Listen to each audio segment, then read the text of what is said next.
عليكم بالخير والبركة. اليوم معكم برنامج الأسرة والمجتمع من تقديم طيب شكر أحمد وإخراج رحيم السعدي.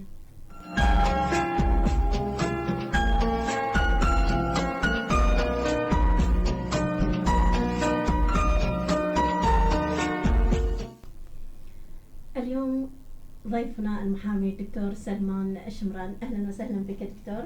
اهلا وسهلا نورتنا. بكم. راح نتعبك ويانا مثل كل مرة. لا اهلا وسهلا بكم وبكل مشاهدين. ربي يحفظك. بس رغم يعني شوف طلبات المشاهدين او المستمعين يعني كلش هواية بخصوص مشاكل أسرية يريدون حل او يريدون يعني حلول القضاة بهاي الشغلة شلون. فاول ما راح نهتم به موضوع حضانة الاطفال. ماشي. شلون مين نبدي بالضبط انت كمحامي؟ يعني خلونا نبدا اول مره شنو هي الحضانه نعرفها يعني. عافية عليك. ما هي الحضانه كيف تعني للانسان؟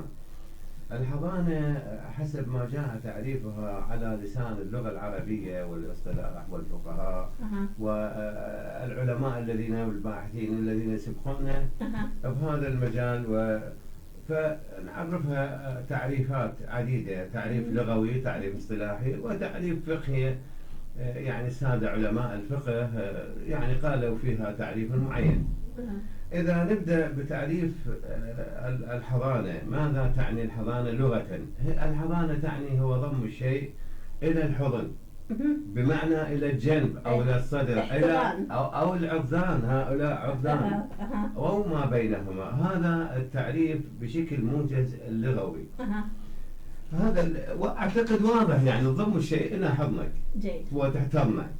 لكن اصطلاحا شنو؟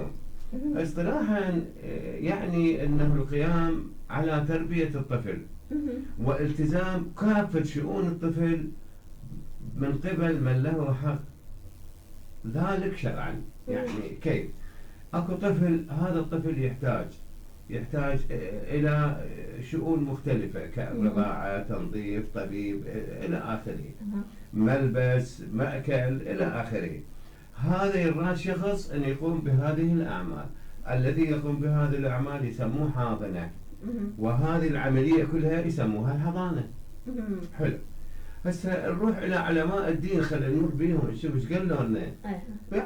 يعني شرع الدين ونفهمها. يعني علماء الفقه اوكي الشافعيه تفردوا بهذا التعريف وقالوا يابا ترى الحضانه بمعنى حفظ من لا يستقل باموره، يعني ما يقدر يمشي اموره. حفظ من لا يستقل باموره وتربيته بما يصلح شأنه وبما يقيه من ما يضره. فالتعريف لطيف وجاذب. جيد. احنا تفرد ان قانون الاحوال الشخصيه العراقي اللي من وجهه نظري انا اعتبره من افضل القوانين في الشرق الاوسط. وهذا يتفق معي كثير من الباحثين وكثير من الساده القضاة والمحامين انه قانون محترم ورائع. جيد. هذا القانون رقم 188 لسنه 59 يعني عالج مسألة الحضانة بأحد مواده المحترمة، المادة 57 بعدة فقرات. لم يترك مفردة صغيرة ولا جزئية صغيرة من الحضانة لم يدرسها ويثبتها. ايوه.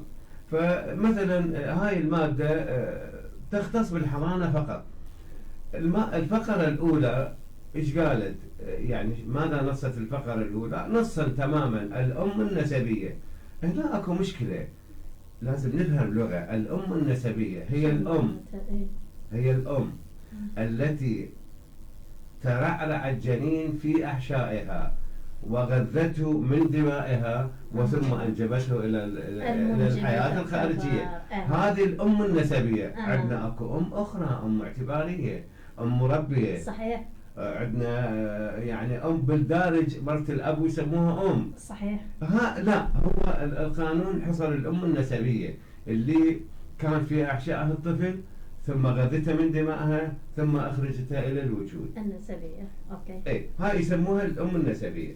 فالفقرة الأولى قالت إن الأم النسبية هي أحق الناس بحضانة الطفل وتربيته حال قيام الزوجية عندما تكون زوجة. لكن هل هذا تأخذت لنا المادة؟ جواب كلا. وبعد الفرقة، يعني بعد ما تتفرق من هذا من زوجها وتصبح هي طالق عنه أي وأجنبية، أيضا هي أحق الناس بحضانة هذا الطفل. حلو. هسه هذه بيها أسباب.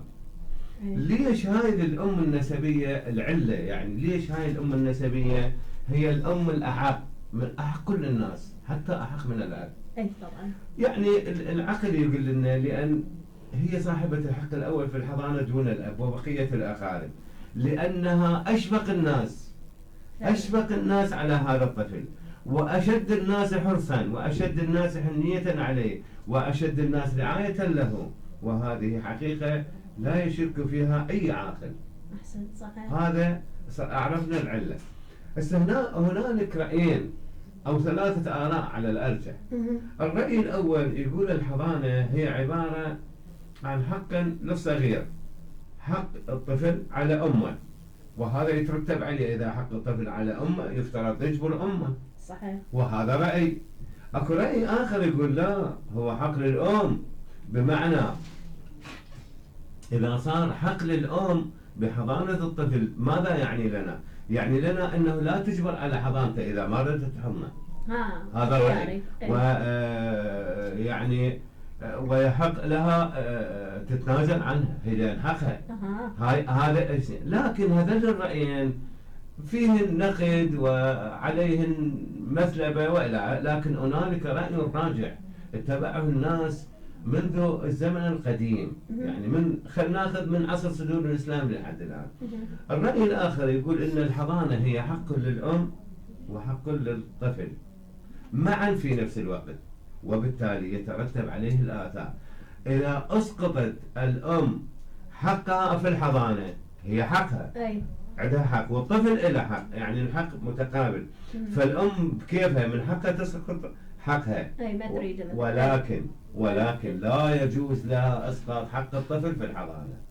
واضحة الفكرة؟ واضحة. يعني أنت حقش ما تريدين من حقش، بس ما من حقش حق الطفل، لأنه الحضانة حق الأم وحق الطفل معا في آن واحد. حلو.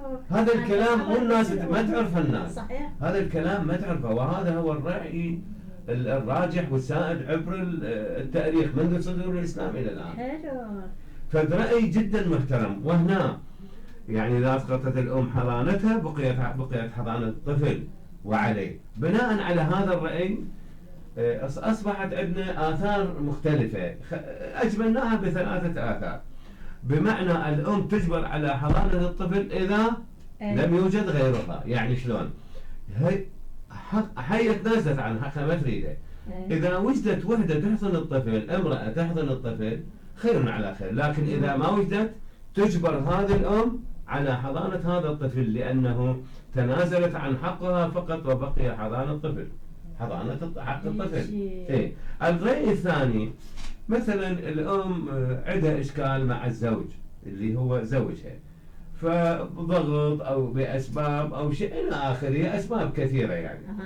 إذا الأم أرادت تختلع من زوجها اللي متزوجها مقابل تتنازل عن حضانة ابنها، يعني هو يضغط عليها تنازل عنه حتى أخلعت، فتريد تخلص هي من فهذا الأمور نظر العلماء فيها والفقهاء والمجتهدين والباحثين وقالوا الخلع صحيح، ولكن شرط التنازل عن الحضانة باطل وليس فاسد، باطل.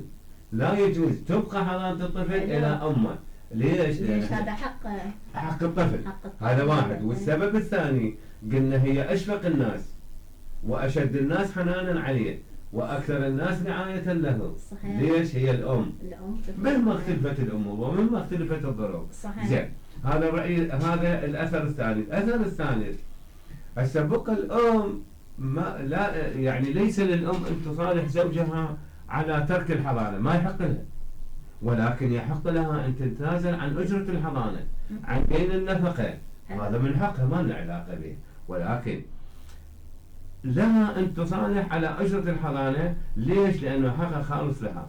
وبهذا الرأي الراجح أخذ به القضاء العراقي والقضاء المصري. القضاء المصري أخذ بهذا الرأي أيضا. والقضاء العراقي أخذ بهذا الرأي الراجع. يعني شنو اللي أخذوا به القضاء العراقي والقانون العراقي؟ قالوا الحضانة هي حق للأم وحق للطفل معا في آن واحد. جيد. معا في آن واحد. هسه أعتقد يعني وفينا التعريف وعرفنا المعلومات. بقى شلون نرتب أصحاب الحقوق؟ مرات الأم تموت، مرات الأب يموت. قبل ما ندخل بهاي النقاش دكتور، عندنا قبل كم يوم اجتنا في المشكلة انه الامرأة مطلقة من زوجها. تمام. وعندها حضانة اطفال 3. صحيح. عمر ابنها الكبير 10 سنين تقريبا، يروح للمدرسة ويجي، ابوه خاطفه من المدرسة على حق قولها اختطاف، انا ما احب اسميه اختطاف لانه هو من حقه. هو مو اختطاف. تقول اخذ الطفلين وصار تقريبا 8 اشهر، انا ما ادري بهم وينهم. اخذه وسافر ما ادري وين راح. تقول الحضانه اليه. بهاي الحاله انا شو اسوي؟ ما عنده الموقع، لا عندي نفقه من عنده، لا اكو اي شيء. بناء على المعطيات اللي جنابك ذكرتيها استاذه، هسه هو الطفل عمره 10 سنين، هنا على 10 سنين الحضانه للام. اي.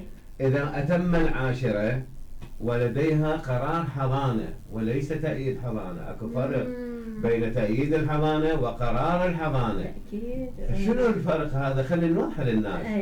تأييد الحضانة إنه الأم، الناس ما تعرف، يعني يقول لك أنا عندي قرار حضانة، هو ما عنده قرار، عنده تأييد. تأييد الحضانة يختلف عن الحضانة. جيد. تأييد الحضانة إن تقوم بالواجبات، تسجله بالمدرسة، توديه للطبيب، تطلع له جنسية إلى آخره من المعاملات. هذا تأييد الحضانة، بس ما يحق له تسافر به ولا تطلع له جواز سفر. هذا تأييد حضانة. إما الحضانة، قرار الحضانة موضوع آخر. قرار الحضانة يعني تصير به عملية بحث اجتماعي داخلي داخل المحكمة، بحث اجتماعي خارجي إلى منزل الأب ومنزل الأم، وأيهما أفضل لمصلحة المحظون. صح. زين، الجو الأسري للأب والجو الأسري للأم أيهما أفضل إلى مصلحة المحظون. بعدين التقرير الطبي، يا هم ممكن يكون الأب مريض، ممكن صح. الأم تكون مريضة. صحيح. وهذه إذا نجي عليها بموانع الحضانة. والله يعني بعد شلون هم مأيديها بالحضانة؟ تأييد الحضانة مختلف. أو قرار ما لكن قرار الحضانة ممكن حتى أجاوب. أستاذ أم عبودي حتى أجاوب بشكل سليم. خلي يلبس الأستاذ. أوكي. أجاوب بشكل سليم. ألو. ألو. صباح النور والعافية. من وياي؟ عدنان أبو الوفاء. ربي يحفظك عين أستاذ، أهلا وسهلا بك. ربي يحفظك.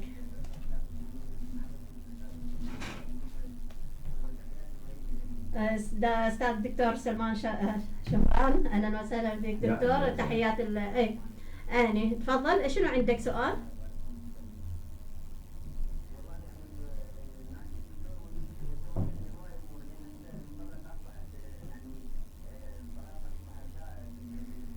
صحيح، نسبة كلش عالية.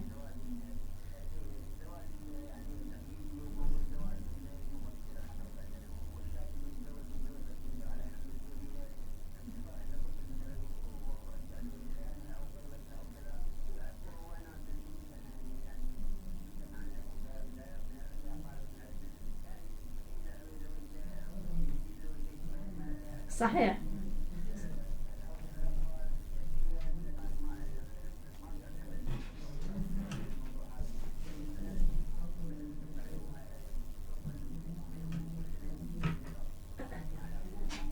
هاي المشكلة. صحيح، ساعدنا احنا هذا الموضوع. صحيح. العفو.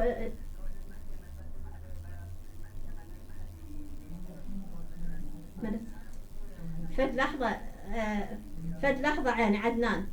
الدكتور ما ادري يسمع هذا. فد لحظة، خلي اعطي المايك للدكتور حتى يسمعك.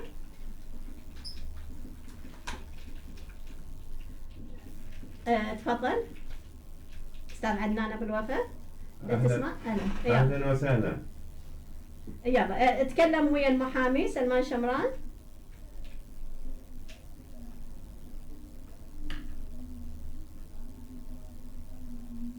اهلا.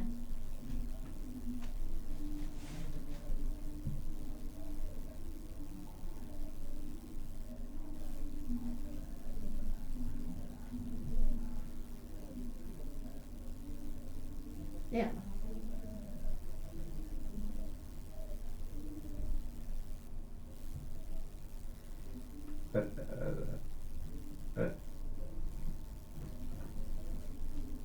العفو، أنا اللي فهمته أنه يتزوج ويترك البنية هي وأطفالها على أهلها وما يدخلهم مضرب. القانون العراقي احنا قلنا، العفو كملت حضرتك؟ كملت، اسمع الإجابة. القانون العراقي عالج مثل هكذا حالات. أولا يعني القانون زائد الفقه زائدا الرسالة الإسلامية تقول أن نفقة الولد على أبيه ونفقة الزوجة على زوجها حصرا ولا مجال للنقاش. حلو.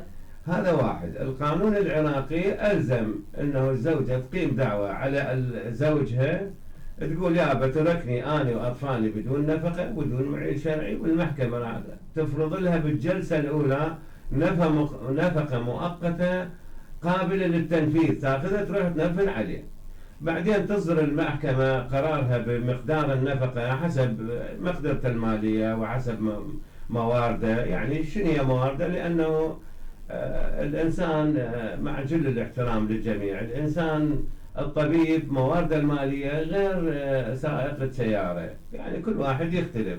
والنفقة يعني حسب المقدرة المالية وحسب الوضع المالي والموارد المالية للزوج. فالمحكمة راح تقدر نفقة معينة بشكل منصف إلى كل طفل بمقدار بواقع معين لكل شهر، وتأخذ القرار تنفذه بالتنفيذ. وإذا هذه الرجال تنتبه عليها، إذا ما يدفع النفقة الزوجة تروح للمنفذ وتقول له هذا ما يدفع النفقة وهذا عنده موارد مالية، وراح المنفذ يسوي إحضار جبري له ويلقيه بيدها أي مفرزة من مفارز الشرطة يتواجد في أي دائرة بها شرطة، بها شرطة قانونية، أي نوع من الشرطة، تلقى القبض عليها وتوديه لهناك، وما يطلع إلا يدفع النفقة المتراكمة عليه الواجبة الدفع. هذه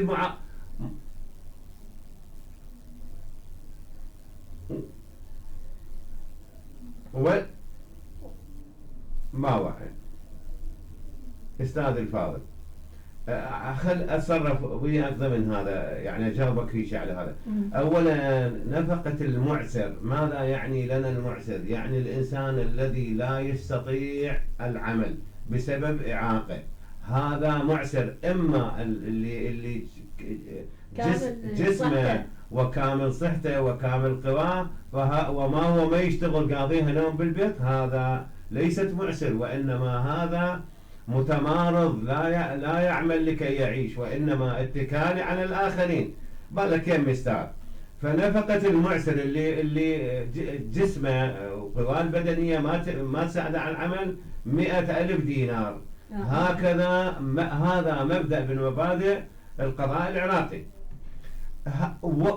وإلزام وواجب على الأب أن يدفع هذه النفقة، نفقة الإعسار البالغة 100,000 دينار شهريا في الوقت الحاضر، إلى التنفيذ لغرض تسلم إلى الزوجة وصرفها على كل طفل من أطفاله. هسه منين يجيب هاي مشكلته؟ يروح يشتغل ويجي. خصنا يعني مثل ما هو قرار يتزوج ويتحمل الحد الأدنى. هذه إعسار، ولكن إذا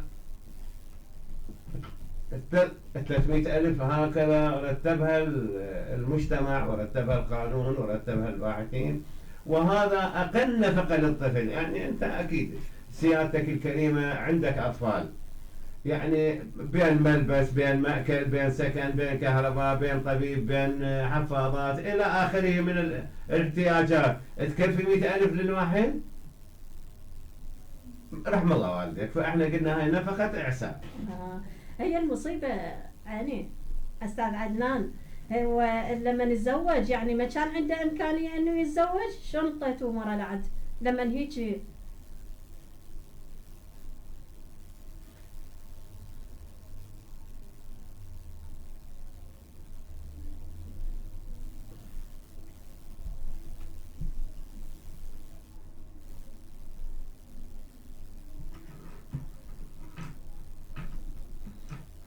صحيح صحيح. تفضل.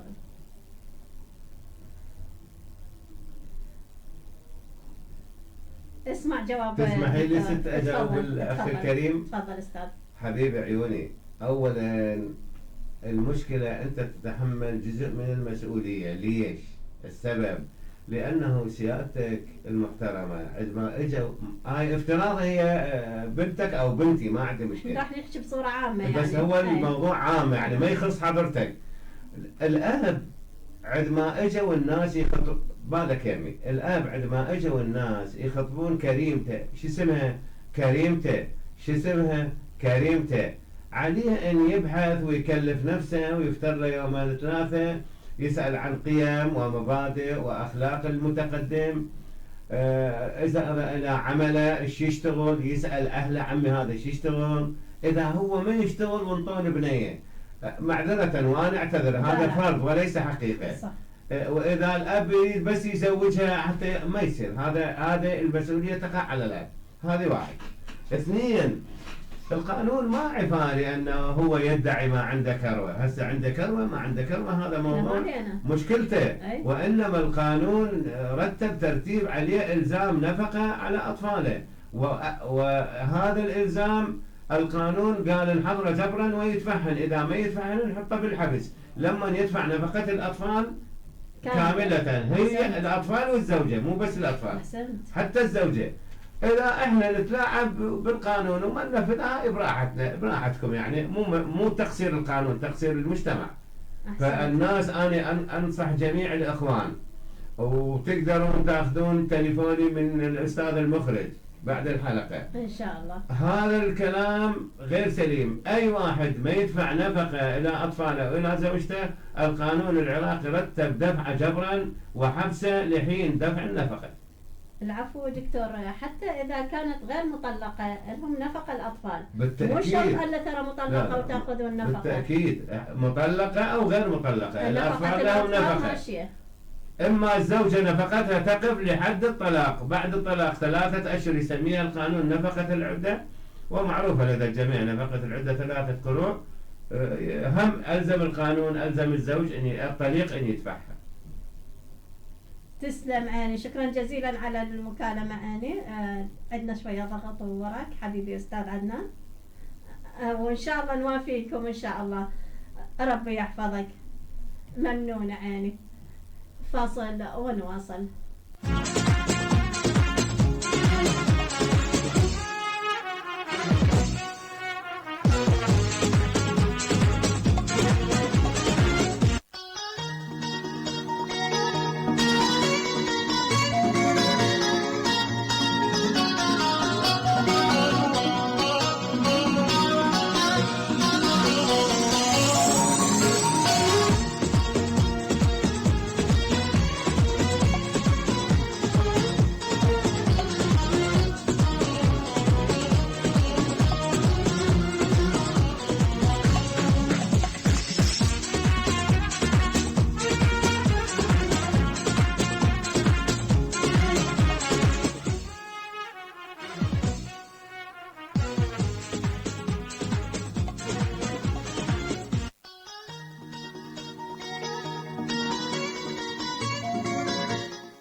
عدنا هو إياكم مع المحامي دكتور سلمان شمران. أستاذ سلمان، هسه المشكلة اللي طرحها الشخص هذا، يعني من واحد يتزوج ليش ما ينطمح له لنفسه انه مو رأسا يخلفون اطفال حتى يظلموهم بهاي المعيشه مالتهم اللي تحت الصفر. يعني من طلقها رأسا ما انطيش نفقه وما علي بالاطفال وما شنو يريد يكسر ركبتها، يعني شو يريد يحسس العالم انه هي غير قابله يعني لتربيه الاطفال. مو هو الصوج اول وتالي راح يقع عليه من الزوج انه هو غير كفو، مو رجال اللي يترك اطفاله وزوجته وهم بمحنه، هذا يعتبر مو رجل. العفو من الجميع اللي دا انطق هيك كلام، بس المفروض من عنده. انت طلقت يا اخي، الاطفال شنو ذنبها؟ يعيشون حرمان وجوع، والله شنو انت عاديت زوجتك فلازم اني اقصر على اطفالي حتى يحسون بلياي هم ما قدروا يعيشون. هذا مو منطق. احنا ليش دائما نقول خلي الرجل من يتزوج والمرأة يعطون نفسهم مهلة 3 سنين، سنتين اقل شيء، انه ادبر اموري قبل ما اكسر ركبة الطفل واعيش العيشة اللي اني ما ضامنها لهم. يعني مو خوش عيشة، ليش اخلي الاطفال تجي العالمي واني نفسي ما شبعان خبز؟ يعني انت من طلقتها ودبيتها ببيت اهلها، لا نفقه لا شيء، وتفتر محاكم ورايحه جايه وجهالها ميتين جوع ولبس ما عندهم ومدارس ماكو، والله شنو زوجها ما يدفع نفقه. بهاي الحاله احنا لما الزوج ما يدفع النفقه قلنا اكو محاكم. ليش دائما الناس تلجأ الى الكلام الفضفاض اللي على التواصل الاجتماعي؟ ما حد يروح محكمه، ما حد يروح يشتكي بالله وجرجره وعرعره وما حد يعطيني حقي. اقل شيء 5 اشهر 6 يلا يشوفني القاضي. اكو هيك شيء صحيح؟ لا ست، انه اكو جرجره بالشغلات؟ لا ست الفاضلة، يعني معذرة وجل الاحترام لكل الآراء. أولا المحاكم فاتحة أبوابها من 8 صباحا إلى 2 ظهرا، مو اعتباطا، وترحب بالجميع وتشكي الجميع وتسمع للجميع، ولكن أحسنت. الخلل بينا احنا كمجتمع كأفراد بالمجتمع. الخلل ينشطر مرتين. أول مرة الأولى الناس ما تعرف الإجراءات القانونية وما تعرف حقوقها، صحيح. الحقوق اللي رتبها القانون إلها، واحد. وثانيا يعني يتكلم مع ناس مو اختصاص. صحيح. مقابل شنو؟ يعني مثلا أخذ على سبيل المثال وجل الاحترام لجميع السادة المحامي. يجي المحامي يقول له أنا ب50,000، ويجي المحامي آخر يقول له أنا دعوة النفقة آخذها ب300,000، يروح له بال50. أنا أنصحك أخوي، ترى بال50 ما يسوي لك شغل، مجرد ياخذ ال50 ويعوفك أنت بمتاهة. ألو، العفو. ألو، هلا حبيبتي معبودي، اسمع. أهلا وسهلا هاني، هلا حبيبتي مع عبد الله، ايش اخبارك حياتي؟ راح يكون وياك الدكتور حبيبتي، راح يكون وياك الدكتور سلمان. الو، اهلا وسهلا يا مرحبا، تفضل.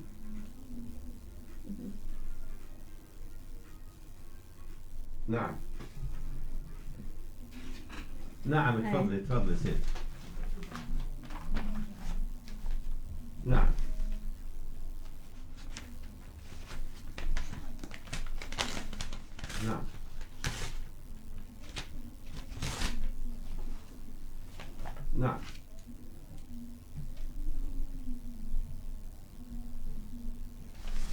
هاي غير عبد الله. اي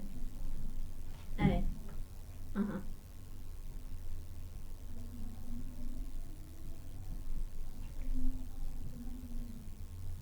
نعم.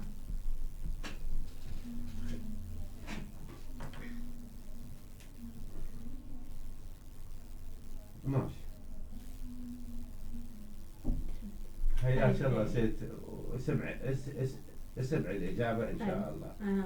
أولا يعني المستمسكات هي حق شخصي للإنسان، كل إنسان هو حقه الشخصي في مستمسكاته، ولا يجوز الاستئثار بها لا من قبل الأب ولا من قبل الزوج ولا من قبل الشقيق. هاي واحد. حتى نعالج هاي المشكلة حضرتك ممكن تقيمين دعوة عليه يبقى قاضي تحقيق المنطقة اللي انتم فيه، تقولون هذا زوجي فلان بن فلان ماخذ مستمسكاتي، يتبلغ بالشكوى، يحضر وينطي المستمسكات وهو ممنون. شنو هالحروف هاي يا ترى دكتور؟ انا راح يوقف عقلي. يعني هو هو ابو الطفل ليش هيك يحاربه؟ لا ست، موجودة هاي المشاكل ودائمية وباستمرار. هاي شنو؟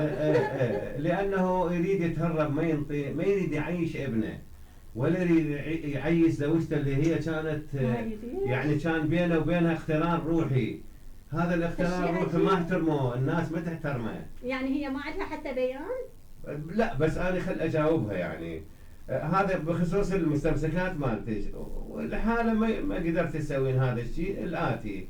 أنت حضرتك تسوين دعوة، وبأثناء عريضة الاستدعاء تقولين يابا ترى مستمسكاتي ما يعني عد الزوج، وبعد ما تاخذين الرقم تقدمين طلب تقولين زودوني بكتاب إلى دائرة الأحوال المدنية، تزودهم يعني مسؤوليات المستمسكات، يعني تزودها بصحيفة، يعني صفحة اسمها وجدها ومواليدها، ما أعرف شنو، المعلومات كاملة تزودش بها الأحوال الشخصية.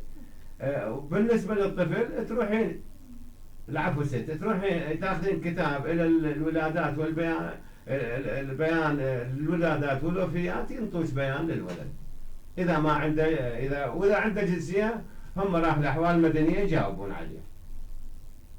اوكي. ما لس علاقة ست الفاضلة. ايه تقيل يعني هذا الكلام يعني ما لس علاقة بمستمسكات والده. انت ترحين على مستمسكاتك، تاخذين بيان الولادة من الولادات والوفيات، وتروحين للأحوال المدنية ويدخلون اسم الولد. ما تحتاجين مستمسك هو، يعني مال الأب قصدي. مستمسكاتك يعرفون من عندها رقم الصفحة والسجل إذا كنت جنسية، وإذا الرقم العائلي إذا بطاقة موحدة، والبيان الولادة يدخلون ابنك وياك، ما يحتاجون مستمسكات زوج. إن شاء الله حبيبتي. على راسي. وإذا تريدين تقيمين دعاوي نفقة غيرها من الدعاوي، حكيت لك الآلية، راح يفتحون الأحوال المدنية يدز لهم يعني يعني صفحة مال حضرتك يعني.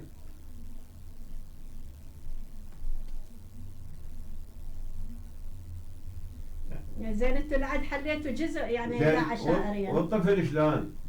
حليتوا جزء وبقيتوا جزء.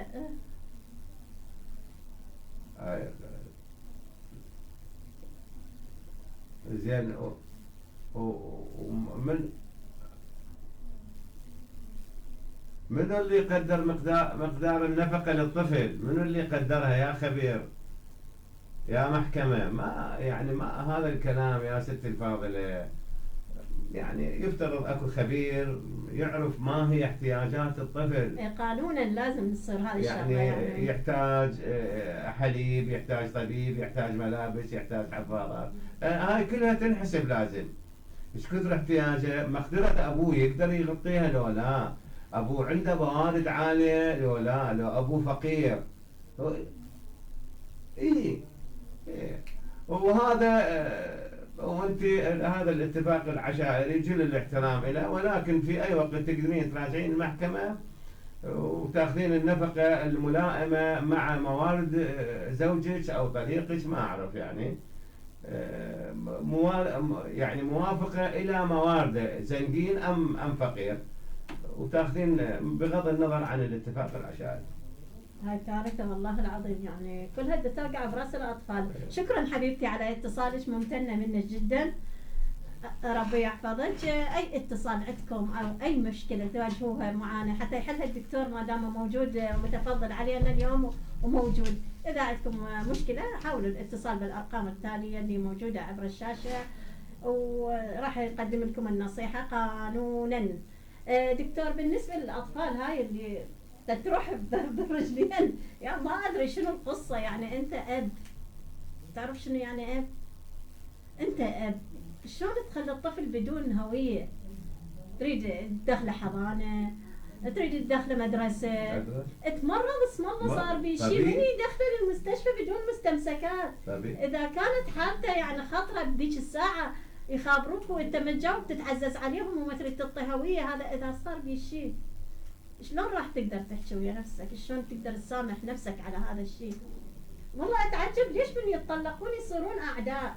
يعني انتم عشرة عمر، حياة، اكلتوا سوا، قعدتوا سوا، تناقشتوا سوا، ثاني ما ثاني لحظة تصيرون اعداء. يعني واحد يكره الثاني، ليش بنبقى اصدقاء؟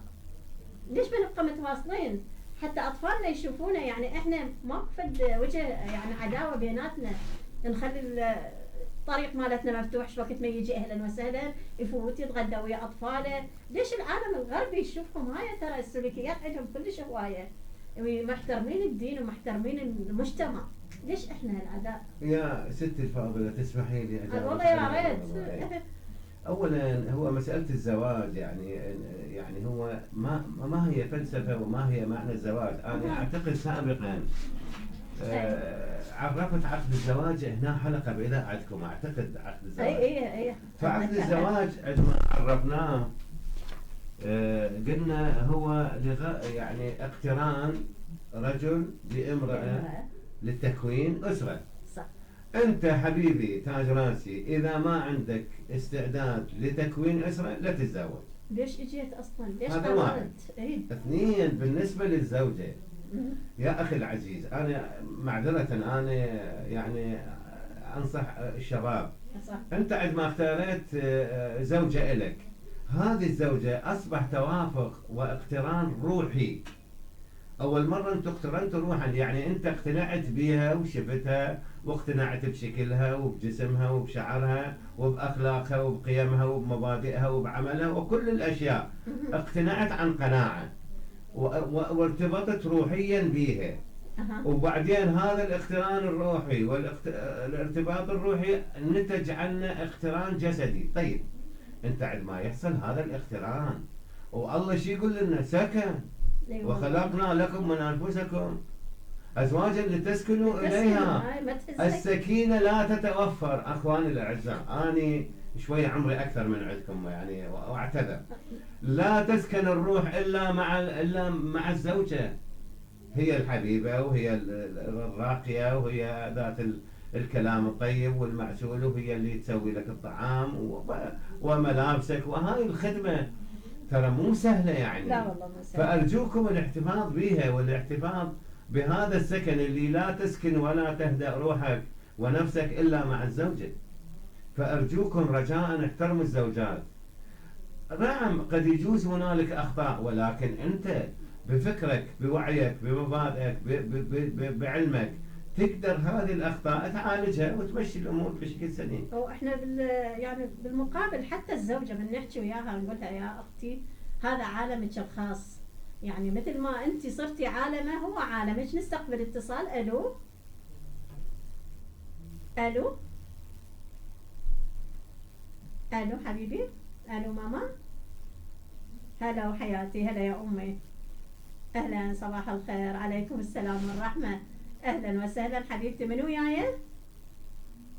هلا ام عبودي. اهلا وسهلا. اهلا وسهلا بك. راح اقدمك هسه للدكتور سلمان وهو يجاوبك على كل اسئلتك. تفضل دكتور سلمان. ام عبد الله تكلمتك عنها. تفضل ام عبد الله. اهلا وسهلا عيني الله يحفظك.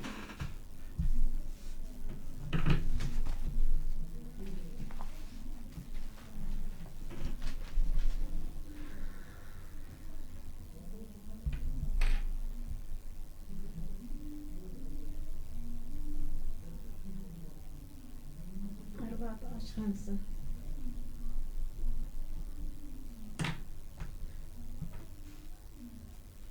ايش قد عمره ابنك؟ ايش قد عمره ابنك حبيبتي؟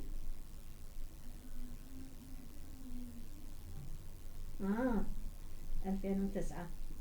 زين.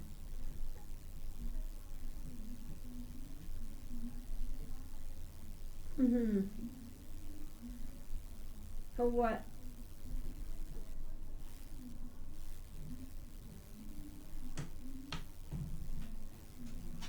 ليش ما سجلوا الجهاد ليش ما سجلتيهم مدرسة لحد الآن؟ مسجلين مدرسة؟ ليش؟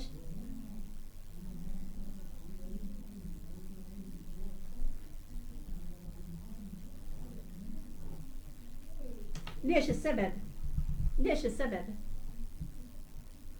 حبيبتي مو هو لازم نشوف نشوف ليش سجلتي مدرسة للجهال يعني الثالث والخامس ليش ما يداومون؟ حبيبتي مو هذا يقدر يلزمها عليه زوجك انه انت امرأة او ام غير كفؤة، اذا الاولاد مو بالمدرسة راح يلزمها عليش لزمة. انا هيك ادري يعني بالقانون. هسه الدكتور راح يتكلم وياك ويشوف. دكتور العفو ممكن تتكلم؟ أختكم عبد الله، قبل ما أجاوبك أريد أسأل سؤالين. أنت عندك قرار نفقة للأطفال ومنفذته يعني عليه وتستلمين نفقة جهالك؟ مالك يم عيني ست. مكانكم وين؟ مكان هو طليقك يعني محل سكنه وين؟ ساكن ويا أهله؟ تمام.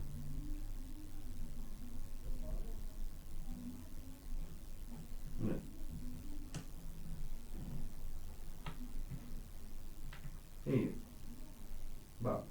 هسه اسمحي لي أجاوبك.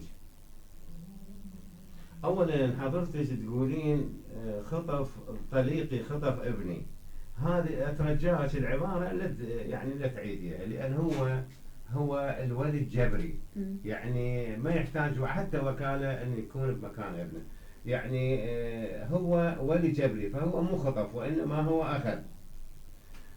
بما أنه الطفل عمره 13 سنة وأنت عندك حسب ما افتهمت عندك قرار حضانة، إذن تقيمين دعوة على طليقك وعلى عنوان أهله لأن هو ساكن ويا أهله. راح الدعوة شو اسمها إذا أنت بالعمارة أستاذ مثنى من المحامين الأكفاء استرداد أطفال، يعني تقولين هذا أخذ ابني فلان ابن فلان وكذا ومدري شنو، تبلغيه على عنوان أهله، يتبلغون أهله الساكن وياهم. إذا تبلغوا أهلا وسهلا، حضر أهلا وسهلا، ما حضر راح يصدر الأمر غيابي، القرار غيابي بالاسترداد، وتبلغينهم بالقرار الاسترداد، وبالتالي يصبح الاسترداد نافذ، وراح تساعدك أجهزة الشرطة بمعرفة هذا الرجل وأنا وترجع. إما حضرتك قال أبوه قال أمه قال فلان وقال علان، هذا الكلام احنا شو نقول نذهب للقضاء حتى يحل لنا المشكلة. إلى حق بالمشاهدة وإلى حق بالاصطحاب من حقه يشاهد أطفاله ويصطحبهم ويرعاهم ويشرف على تعليمهم ويربيهم، هذا حقوق من حقوقنا يعني. بس مو من حقه انه ياخذه وبعد ما يرجعه بدون اخبار. مو من حقه ولا يجوز تقيم دعوة استرداد طفل. واي سؤال بعد عندك او شيء يعني بس راح اقول لك شيء ملاحظة خاف يعني السادة المحامين ما يقولوا لي.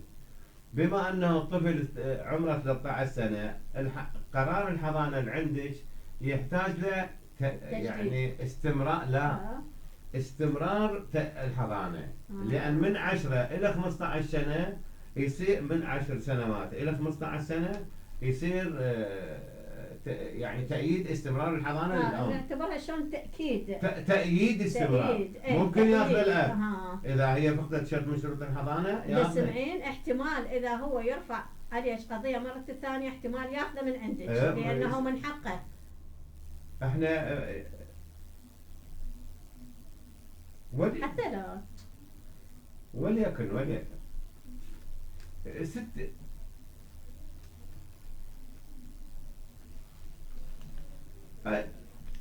يعني بالبداية هو تبرى منهم. بعدين اكو يعني احتمالات كثيرة، واحد الاحتمالات انه يعني عمره 13 سنة يريد يشغله يستفاد منه اقتصاديا، لكن هو الولد عمره 13 سنة ما يقدر إذا متنفرز ومضطهد، إذا صار له مجال ما يقدر يتصل بوالدته، ما يقدر يشرد من أبوه ويرجع لوالدته، يعني احتمال هو مرتاح نفسيا، احتمال تكون البيئة أفضل مرتاح لها هو الطفل نفسه يعني. صحيح. شكرا حبيبتي، يعني وإن شاء الله تتواصلين أنت ويا الدكتور وهو يشرح لك كل الأمور ويكون لك في الدليل. شكرا جزيلا حبيبتي. يعني أنا أتعجب على هاي السوالف اللي تصير يعني. لا الأم هي أم 100% ولا الأب هو أب 100%. يعني من تناقش هاي الأمور تلقاها كلها خصابة.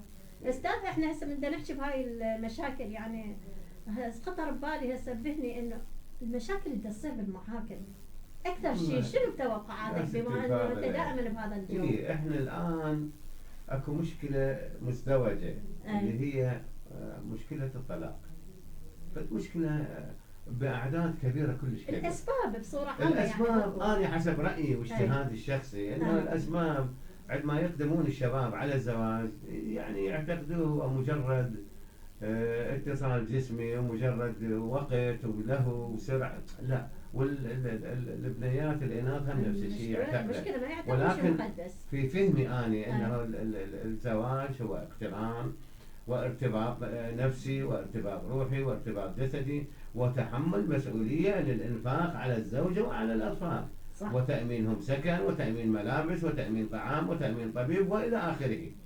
أنت أخويا إذا ما تقدر تفكر هذا اللي تأمنين أترجاك لتتزوج. أحسنت. فأغلب المشاكل الموجودة هم يعتقدون الزواج عبارة عن نزهة وونسة من الطرفين. وهذا غير صحيح. وهذا الدليل. الزواج هو مسؤولية. لكن احنا مجتمع شرقي، والمجتمع الشرقي يسود به الثقافة والفكر القبلي والفكر الطائفي والفكر المذهبي.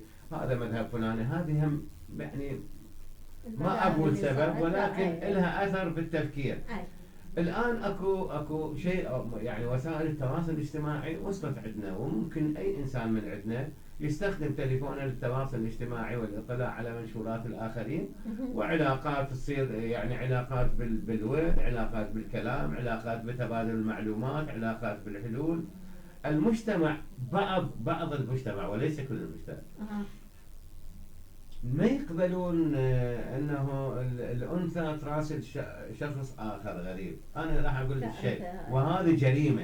ليش؟ لأنه هو يعني مثلا هي البنية الأنثى طبيبة أو مهندسة أو محامية، يتصل بها الموكل في أي وقت، أو معلمة أو مدرسة تشتغل ويا مدرسين أو معمل أو في أي مكان. هذا من جانب. من جانب آخر عندما تتكلم مع أخوها العراقي، هو أخ عراقي، لا ما بيها شيء. يعني شنو الإشكال بيها؟ أستاذ هي وصلت الأمور حتى ويا ابن خالها ابن عمها ممنوع. ويا ابن خالها ويا ابن نفس الشيء. بالحين هو ابن خالها يعني أخوها يعني ابن عمها أخوها. ولكن هم شي يفسرون هذا بناء علاقة عاطفية. هي الحقيقة مو بناء علاقة، وإنما تواصل اجتماعي، تبادل معلومات، تبادل أفكار. واحد يسأل الآخر يستفسر منه. إن الجماعة الآن كلهم يقول لك خيانة زوجية. هي ليست خيانة زوجية.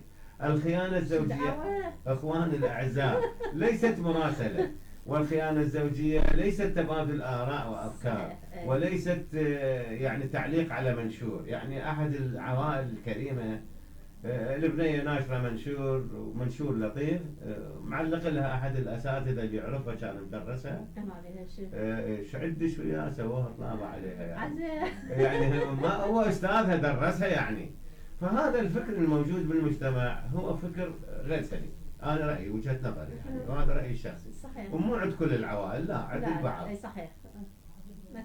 فالخيانة هي فعل بمعنى، وهذا الفعل يقتضي أخواني لغرض التوضيح أترجاكم وتحملوني، يقتضي شهادة 4 شهود وليس شاهدين، وليس كلام، وليس صورة، وليس ولكن يشاهد الممارسة كممارسات الأزواج إذا تفهمها. وإذا ب4 شهود. روحوا راجعوا سورة النور، موجودة سورة قرآنية وتوضح لنا هذه الخيانة. إما القانون العراقي صنفها فعل، يعني هذا الفعل يصعب عليك إثباته، فأترجاك لا تسميها خيانة. لكن هسه تقول لي أنت والله تتكلم كلام غير صح. أخويا حبيبي، المراسلة، التبادل الأفكار، تبادل المعلومات، تبادل الكلام، هذا يسمى، إذا أنت ممكن تسميه فعل فعل فاضح، فعل خادش للحياة. صحيح. إذا خرج عن التبادل المعلومة العلمية، يعني مثلا يعني بنوع من التحية من يعني إلى آخره من ما بعد. شيء مثل لكن التواصل ممكن هذا. يكون فعل فاضح يعني، بس مو خيانة زوجية. لا ما يعتبر. الإخوان يصر هذا خيانة. إخواني القضاء العراقي والإسلام لا يسميه خيانة زوجية، وإنما يسميه فعلا فاضح.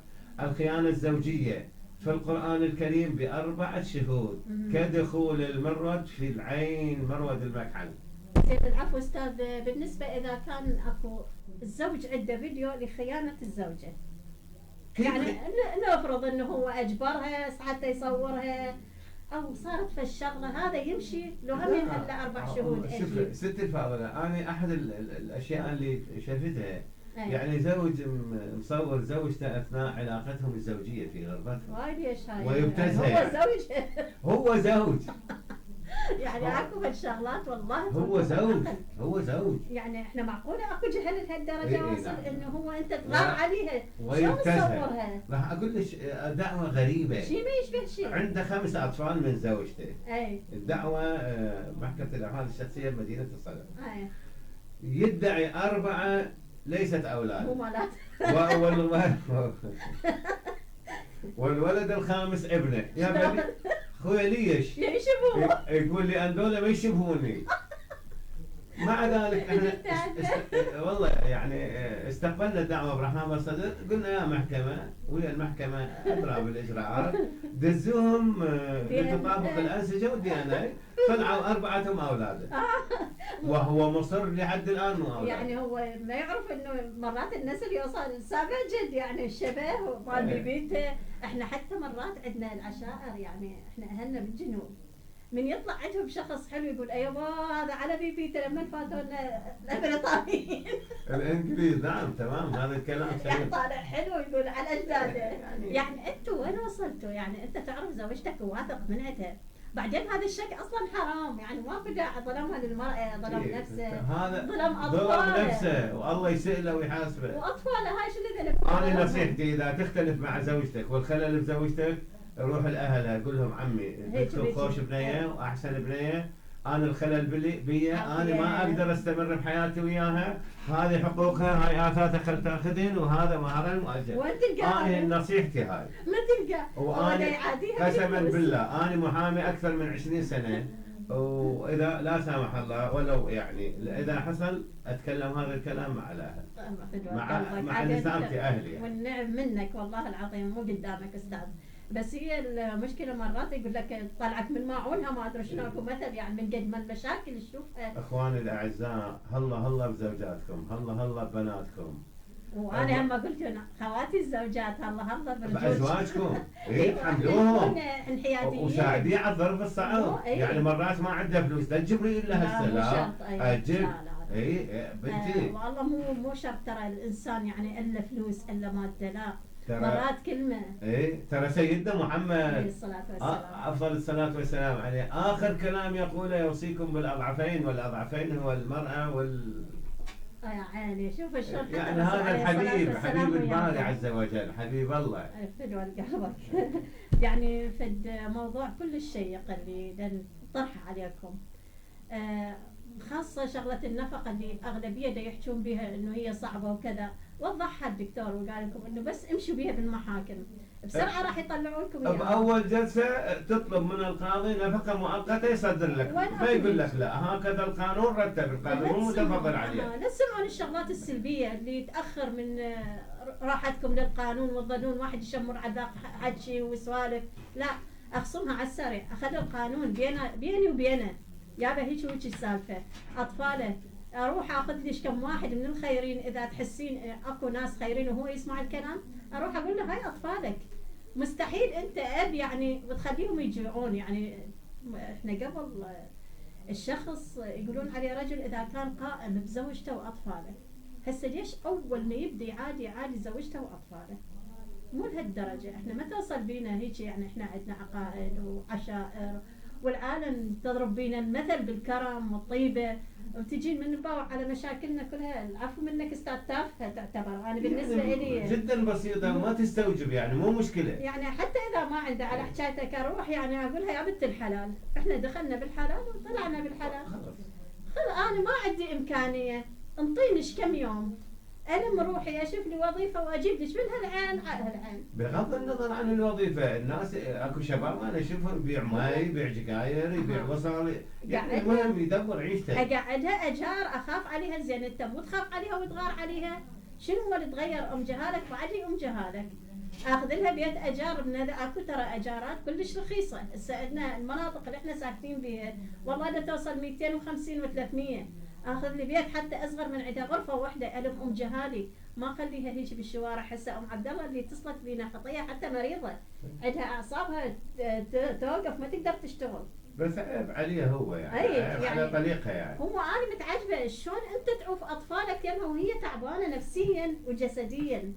ما تقول ما اقدر امشي. يقول ابني عبودي كان يدفعني بالعربانه. يقولوا عينه على اطفاله، على اطفال. يقول يعني يوديهم للمدرسه. يقول والله حتى الاكل يسوي. يقول هو عيني وهو ايدي وهو رجلي عبد الله. يقول من اخذه كسرني. احنا ما صار عندنا مجال نكمل في الموضوع. احد موانع الحضانه هو المرض.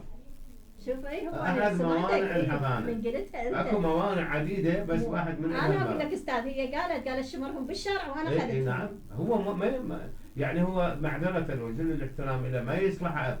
شوف ما يصلح لا ما عندنا هيك. يبحث عن نزوه فقط. اي ولهذا بس مطلقها راسا رايح متزوج ما يدوم على قولتك. وهاي الاطفال خطيه هذه باكر عقبه يمكن هم يطرد الابن او نفس ما انت قلت.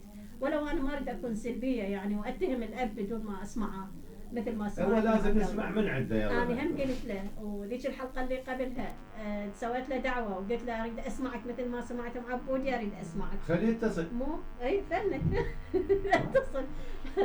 يلا هسه فاصل ونواصل وياكم.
عدنا وإياكم مع دكتور سلمان الشمراني.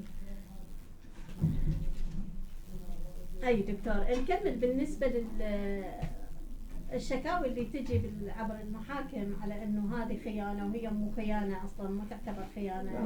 بالنسبة عبر التواصل الاجتماعي اللي صار رسائل أو تعليق أو مثل ما نحى من الانستا او من هاي وتروح على الانستا ويتم الزعل والطلاق من وراء هذا الشغله.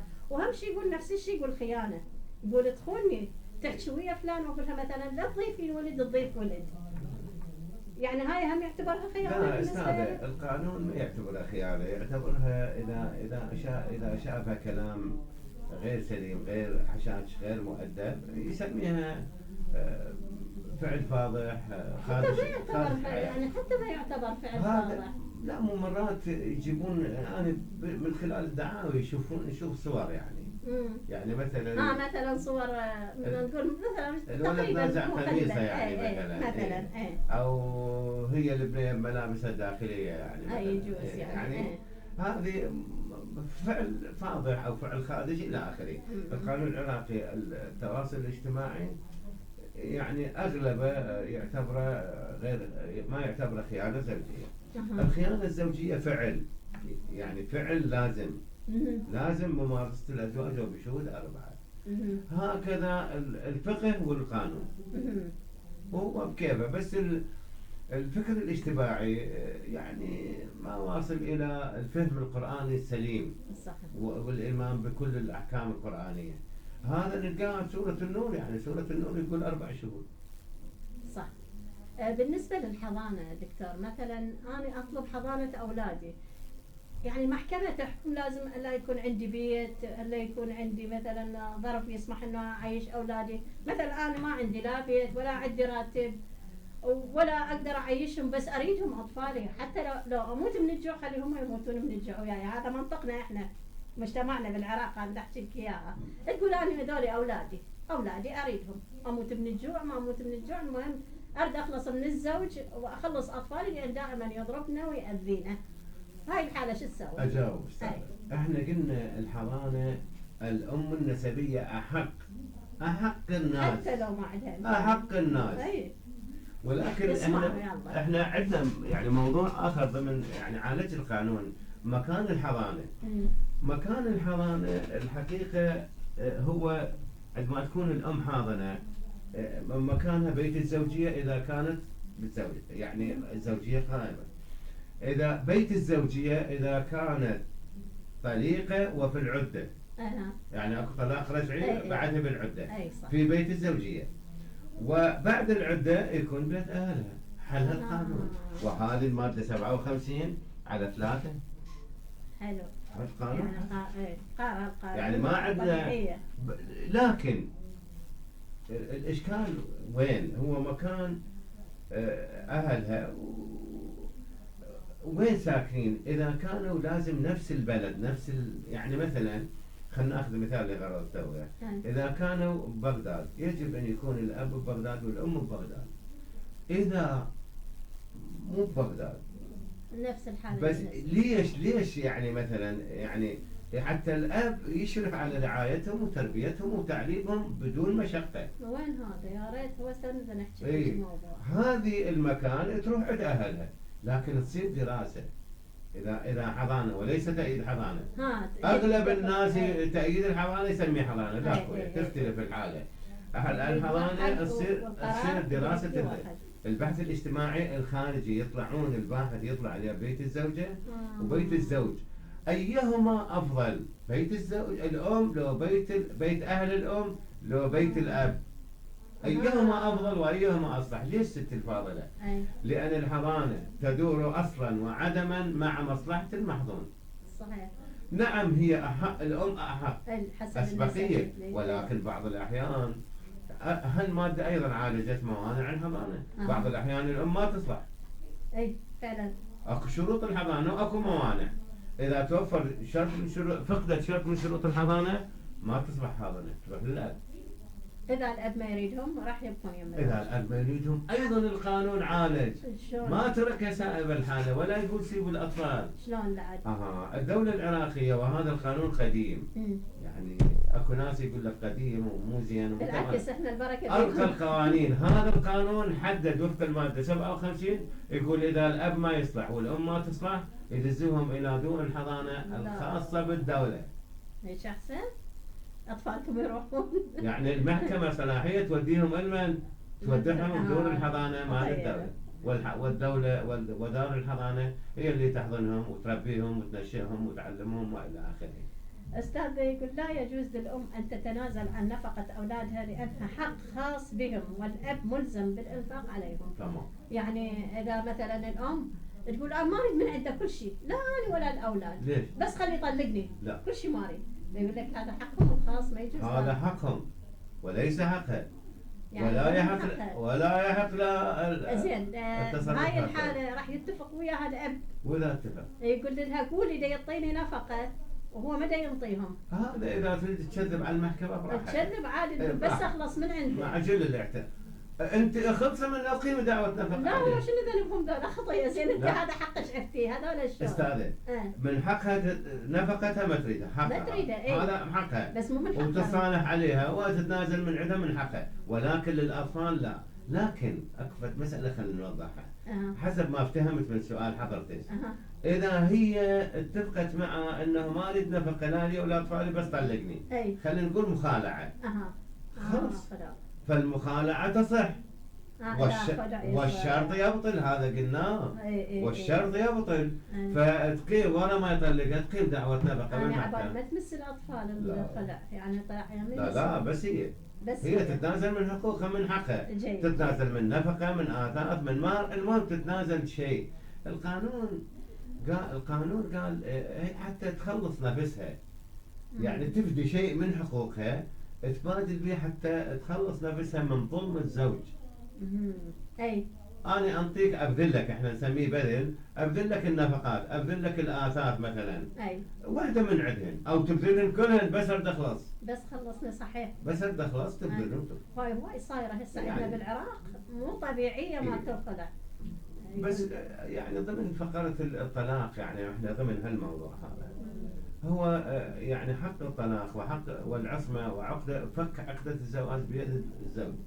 أنا إخواني أترجاكم رجاء لا تستسهل الموضوع بأنه تروح يم رجل الدين وتطلق فورا. ادرس الموضوع بهدوء، مو هالشهر شهر الله سنة الله، اهدأ.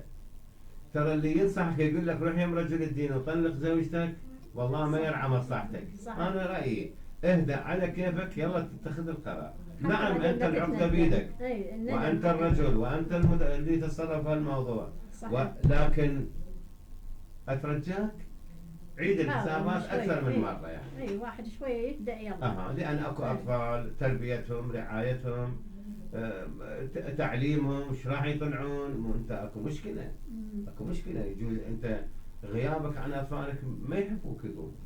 زين دكتور عندنا شخص من اثنين تقول أنا طلعت بدون إذن زوجي وطلقني بوقتها، وهسه من أروح للمحاكم يقولوا لي ما دام طلعتي بدون إذن زوجك لا نفقة لك. لا هذا السؤال هذا ما فاهم المادة القانونية. تقول إذا خرجت الزوجة من دار زوجها بدون إذن أو بدون سبب فإنها لا تستحق النفقة. لا هذا الكلام ناقص. يعني بتكملة وببداية لا بشروط بكلام يعني. احتمال إذا كان سبب الخروج لأغراض مخلة بالأدب أو كذا. خل أقولها بس ما أرضى أعلم الأزواج عليهن يعني. لا قبل ما تصير الطلاقات. ايوه ما لا يظل يدعي هذا الادعاء حتى يحرمها من النفقه. انا ما اريد صراحه. واذا اخذ التليفون من المخرج وانا اجاوبكم بصراحه كان من يكون اجاوبه. ان شاء الله هي على اي استشاره قانونيه او شيء ان شاء الله راح نكتب رقم المحامي على مود تكونون وياه مباشره باي نصيحه او اي شيء تردوا الاستاذ الدكتور سلمان شمران طوع كل استفسار. ربي يحفظك دكتور، تعبناك ويانا هوايه. اشكرك استاذه يحفظك الله ستي فاضله، واشكر جميع المشاهدين. كلمه اخيره واتمنى ان استفادوا من بعض الاجابات، ولكن اطرح على حضرتك ترى احنا ما كملنا الحضانه بمفرداتها وكيف عالجها القانون. تحتاج الى فتح حلقه او حلقتين اخرين وتستقبلون اتصالات المشاهدين واستفساراتهم ونسال ربنا رب الكريم شر المشاكل يا رب انه يكفيهم شر المشاكل ويسعدهم ويثبتهم مع ازواجهم ويقدرنا على الإجابة عن شكرا جزيلا أسئلتكم. أستاذ، ربي يوفقك ويخليك. ممنونة من عندكم ومن متابعتكم أصدقائي متابعي قناة حياتنا. تحيات المخرج رحيم الساعدي وتحياتي أنا طيبة شكر. شكرا.